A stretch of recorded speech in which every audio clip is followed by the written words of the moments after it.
এবারে নারায়ণকে ধরতে হবে। নারায়ণ মানে ন্যাচারালি হিন্দুদের কথাই বলছি। নারায়ণ মানে যে রাম, সেই কৃষ্ণ, সেই নারায়ণ, সেই শিব, এরকম সব। এবারে যত দেবতা আসছেন সেই দেবতাদের একসঙ্গে মেশানো হচ্ছে এবং হিন্দু, এইটাই হিন্দু সংস্কৃতি হিসেবে তৈরি হচ্ছে। এবং এই হিন্দু সংস্কৃতিতে কিন্তু একে অন্যের সঙ্গে পাল্লা দিয়ে চলছে যে আমি বড় হিন্দু, তুই কম হিন্দু।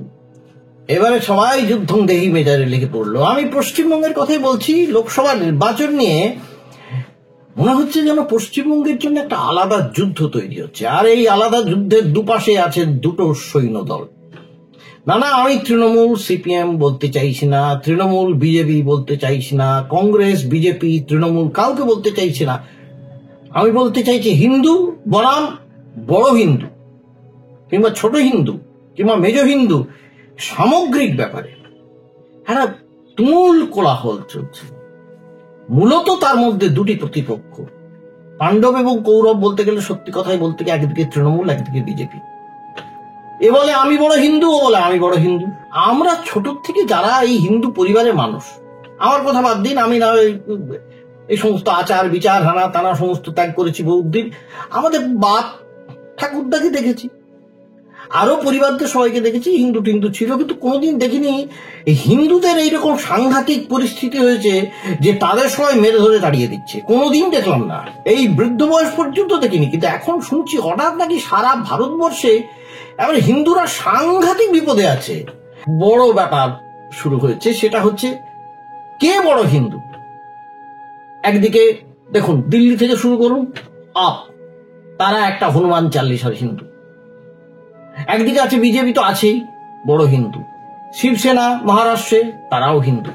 সব কিন্তু আলাদা আলাদা হিন্দু, হিন্দু একটা নয়। এরপরে আসছেন পশ্চিমবঙ্গে। পশ্চিমবঙ্গের তৃণমূলের মমতা বন্দ্যোপাধ্যায় এবং তৃণমূলের যারা যারা আছেন তারাও হিন্দু। হিন্দু বনাম হিন্দু বনাম হিন্দু বনাম কতদিন চলবে রে বাবা? আসল জিনিসগুলো সব তো হারিয়ে যাচ্ছে। কেন মুদ্রা কথায় আসছি আপনাদের বলি, একটু ধৈর্য ধরে শুনুন, তাহলে আপনারাও বুঝবেন যে আমরা কি ফাঁদে পা দিয়েছি। নমস্কার, আমি গৌতম বন্দ্যোপাধ্যায়, আপনারা দেখছেন জিভিস এক্সপ্রেশনস। আপনাদের সকলকে স্বাগত।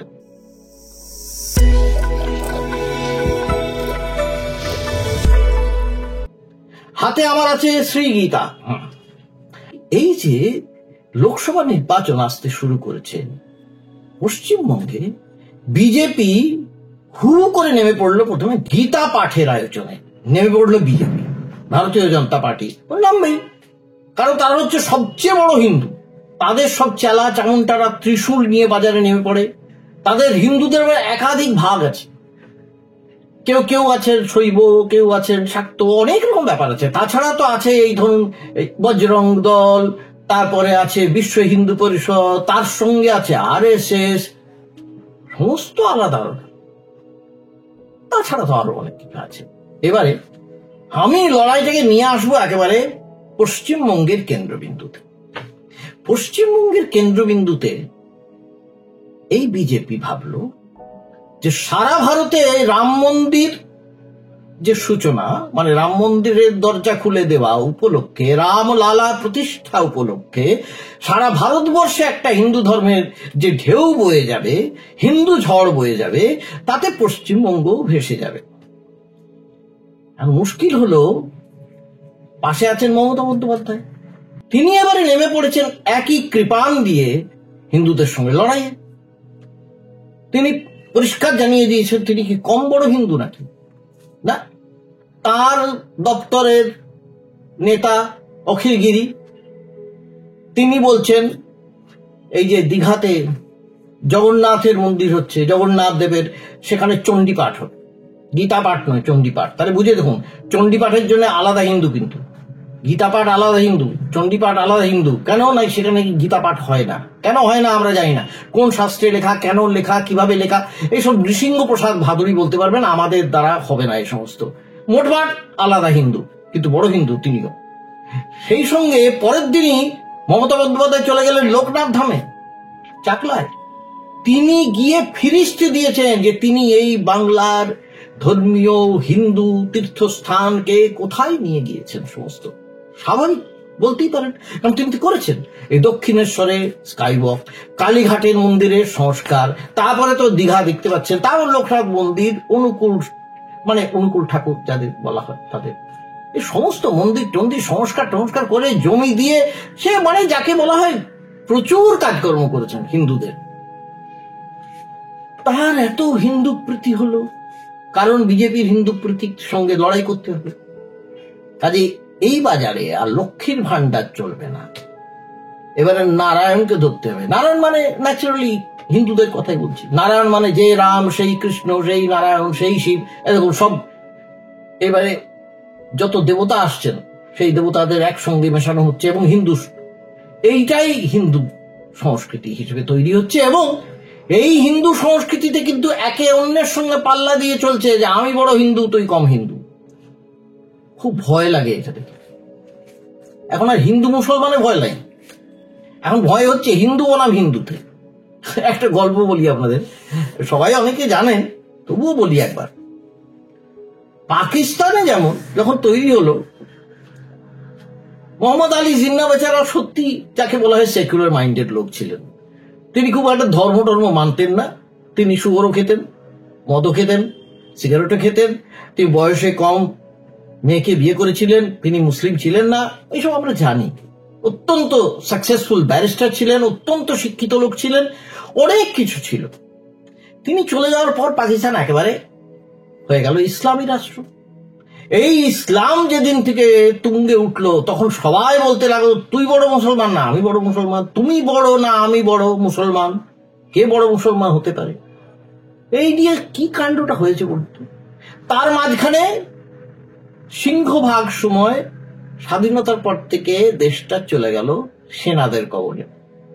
তো সেনারা এই সুযোগটা নিল, বরাবরই নিয়েছে, এই চলতে থেকেছে। জুলফিকার আলী ভুট্টো, তিনি খুবই মডার্ন, অন্তত ভাবে কথায় বার্তায়, ইংরেজি কেতায় সবেতে আমেরিকার সঙ্গে দোস্তি করেন, সবকিছু করেন। কিন্তু তিনি কি করলেন শুনুন। তিনি আহমেদিয়াদের তিনি ব্যান করে দিলেন। কেন ব্যান? না, তারা মুসলিম নয়। ব্যান হিসেবে মুসলিম হিসেবে ব্যান। মুসলিম তারা নয়, নিষিদ্ধ।